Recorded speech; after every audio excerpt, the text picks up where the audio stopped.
सबको जय यीशु।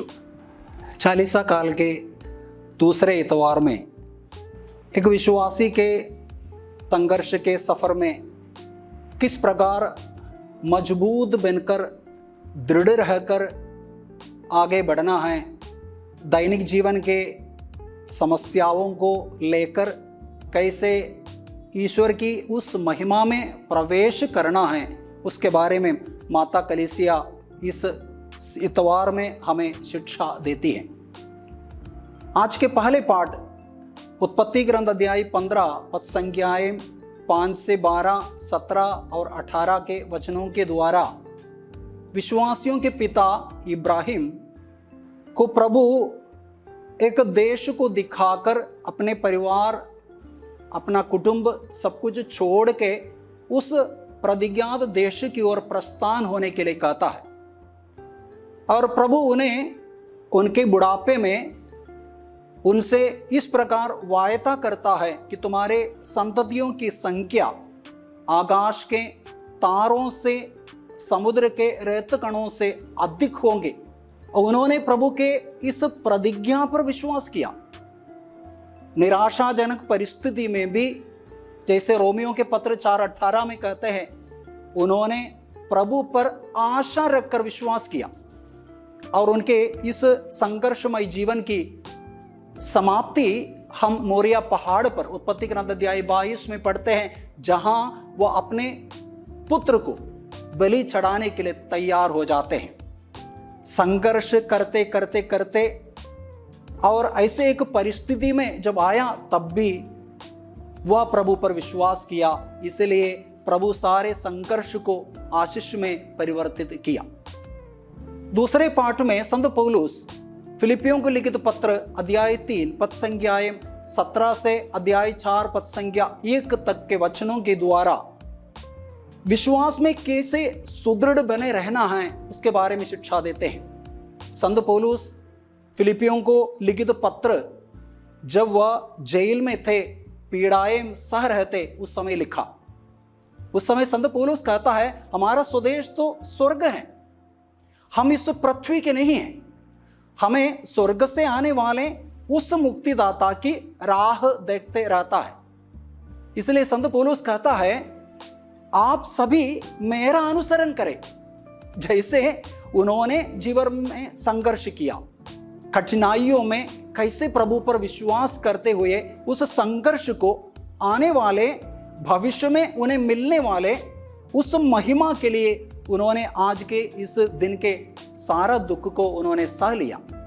इसलिए संत पौलुस बार बार कहता है कि आने वाले उस महिमा की तुलना में आज के दुख पीड़ाएं नगण्य है, वो तो एकदम सरल सा है। इसलिए वो उसे लेने के लिए, हर प्रकार के दुख भोगने के लिए वो तैयार हो जाते हैं। सुसमाचार में प्रभु यीशु अपने शिष्यों के सामने रूपांतरित हो जाते हैं। रूपांतरण की घटना तब हमें समझ में आएंगे कि उसके पहले की घटना जब मालूम हो। लूकस के सुसमाचार अध्याय 9 पद संख्या 18 से आगे के वचनों में कैसरिया फिलिपी प्रदेश पहुंचकर यीशु ने अपने शिष्यों से सवाल करता है कि मानव पुत्र कौन है, इस विषय में लोगों का क्या कहना है। यीशु का सवाल सुनकर शिष्यों ने तरह तरह के उत्तर देता है। उनका उत्तर सुनने के बाद यीशु ने दूसरा सवाल किया कि मानव पुत्र के विषय में आप क्या कहते हो। तुरंत पेतरुस बोल उठता है, आप जीवंत ईश्वर के पुत्र हैं। प्रभु ने शाबाशी देता है। शाबाशी देने के तुरंत बाद प्रभु अपने जीवन के बारे में, यानी प्रभु के दुख भोग, पीड़ा सहन, क्रूस मरण के बारे में पहला भविष्यवाणी करता है। प्रभु के पहला भविष्यवाणी सुनकर पेतरुस तुरंत बोल उठता है, ईश्वर चाहे आपके साथ कभी ना बीते, ईश्वर ऐसा कभी होने ना दे। क्योंकि शिष्यों को ये उनके समझ के परे थे कि यीशु ईश्वर के पुत्र दुख भोगेंगे, पीड़ाएं सहेंगे, क्रूस पर मरेंगे और तीसरे दिन जी उठेंगे। वे समझ नहीं पाया। इसलिए पेतरुस इस प्रकार अस्वीकार करता है, कहता है, प्रभु को मना करता है, ईश्वर चाहे आपके साथ ऐसा कभी ना बीते। तब प्रभु यीशु उन्हें डांटता है और कहता है, हट जा शैतान, तेरे मेरे विचार अलग है, तुम ईश्वर के रास्ते में बाधा हो। और उसके बाद यीशु इस प्रकार बताते हैं, यदि कोई मेरा अनुसरण करना चाहे तो अपना क्रूस उठाकर मेरा पीछा हो ले। उसके 8 दिन के बाद, आज के सुसमाचार हम इसी प्रकार शुरू करता है। 8 दिन के बाद, इन सारे घटनाओं के 8 दिन के बाद यीशु पेतरुस, याकूब और योहन को लेकर उस ऊंचे पहाड़ की ओर चढ़ गए।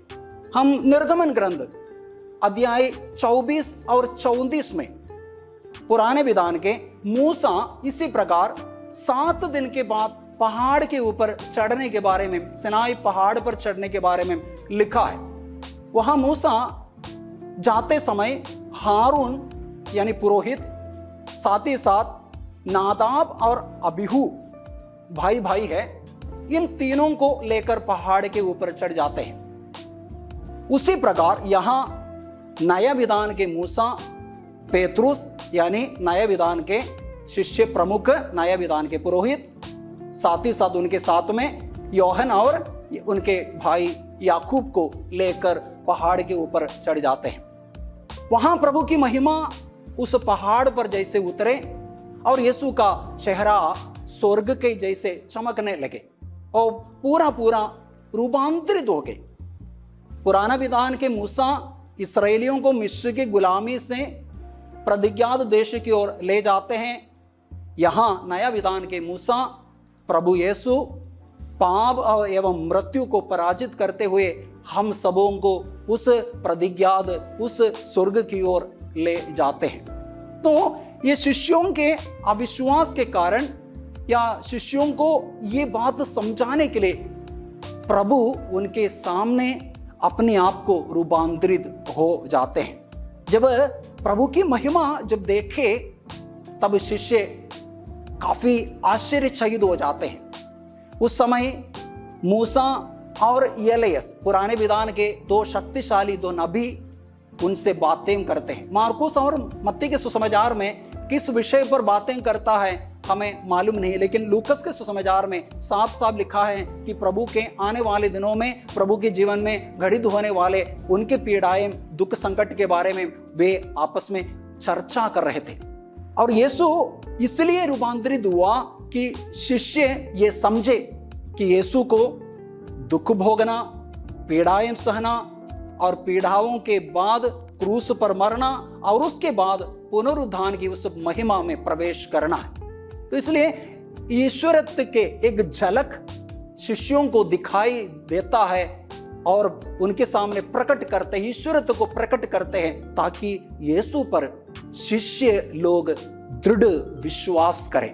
प्रियजनों, हमारे दैनिक जीवन के दुख परेशानियों को सहकर हमारा भी इसी प्रकार रूपांतरण होना है। हम सबके सब आने वाले यानी स्वर्ग की ओर दृष्टि लगाकर हमारे इस दुनिया के हर प्रकार के दुख पीड़ाओं को सहते हुए आगे बढ़ना है। तब हम पुनरुत्थान की उस महिमा में प्रवेश कर पाएंगे। हमारा भी रूपांतरण अच्छे ढंग से होना है और होता है मिसा बलिदान में। हमारे प्रत्येक पल्ली में, प्रत्येक गिरजाघर में ये प्रभु की ये जो रूपांतरण अच्छे ढंग से तो होता है। प्रत्येक गिरजा ये तो पहाड़ जैसा है, पृथ्वी से थोड़ा सा ऊपर बना हुआ है। साथ ही साथ शिष्य 3 जन को, 12 लोगों में बस 3 जन को प्रभु चुनता है। ये हमारी कोई योग्यता नहीं है। यदि हम प्रभु के इस मिसा बलिदान में यदि भाग ले पा रहे हैं, हमारी किसी की योग्यता नहीं है, बस प्रभु की दया के कारण है।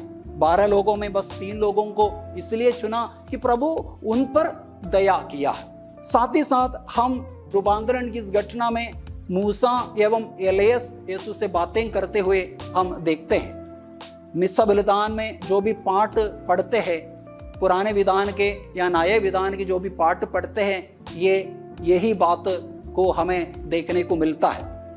और उसके बाद स्वर्ग से ये वाणी सुनाई देता है, ये मेरा परम प्रिय पुत्र है, इसकी सुनो।